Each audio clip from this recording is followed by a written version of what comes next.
Hello, Dan Joss. How are you today? Doing great. Good morning. Good morning.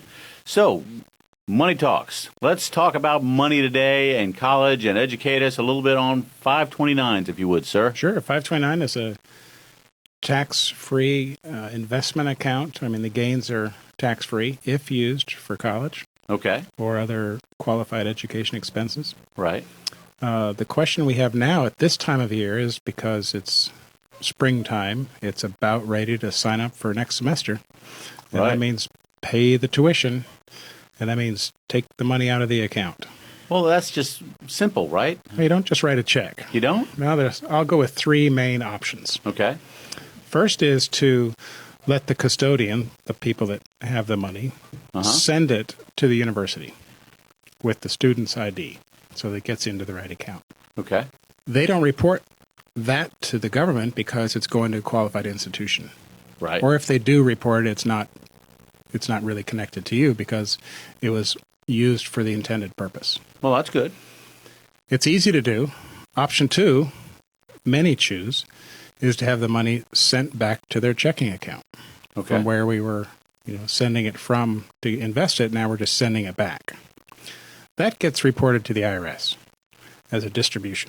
Okay. And that could be a taxable distribution unless it's used for qualified education expenses. And then you probably have to show that it was used. Then you have to qualified. prove that it was used for qualified education expenses. And that's easy because your student will get a receipt saying, you paid for room and board and tuition and books and computer fees and everything else. Right. Okay.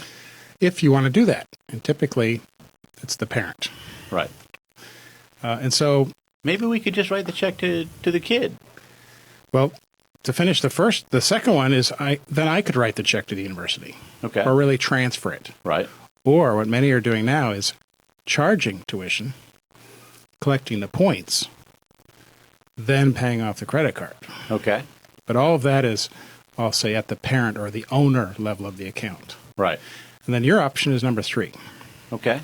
Have the custodian send the money to the student, have the student pay the tuition, have the student prove that they used it for qualified education expenses. All right. So three options, kind of going from simple to very trustworthy, to let the student pay their tuition. Maybe that may not be a freshman thing.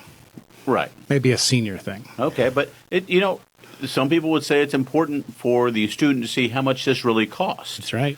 And maybe that'll inspire them to go to class instead of KEG. What is KEG? KEG, I don't know. I've just heard the word, right? Yeah, just heard the word.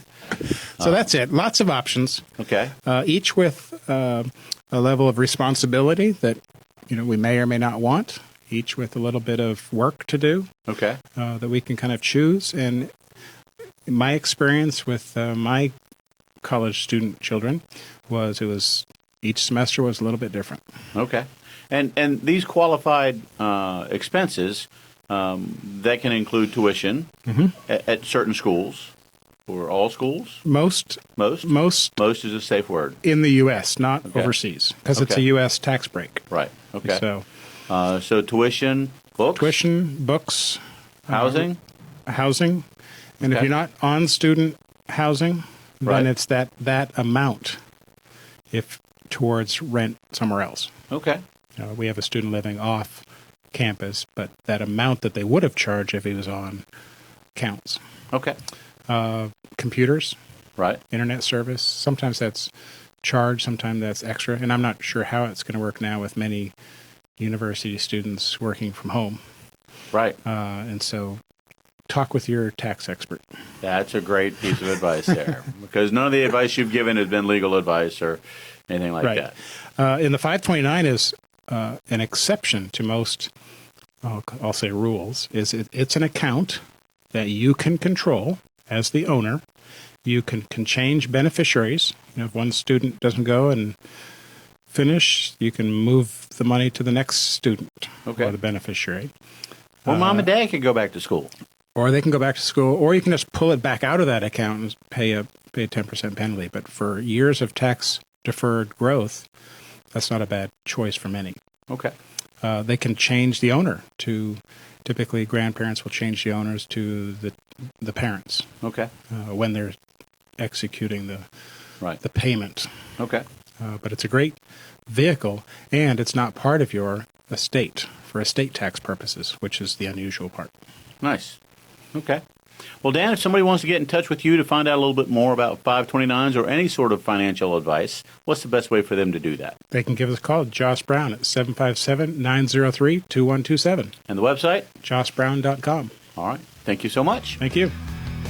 Money Talks is a weekly program presented for the listener's benefit and entertainment. It is provided at no cost to the listener, and the ideas, opinions, and comments are not to be construed as legal advice, tax advice, investment advice, or other advice specific to the listener. Listeners are encouraged to seek the advice of a licensed professional or other qualified party when dealing with financial, legal, tax, medical, investment, insurance, taxidermy, plumbing, electrical, carpentry, real estate, chiropractic, veterinary, oral hygiene, hot air ballooning, etc. We have given you some food for thought. Now, call a licensed professional such as Dan Joss at 757-903-2127. Thanks for listening, and remember, failing to plan is planning to fail.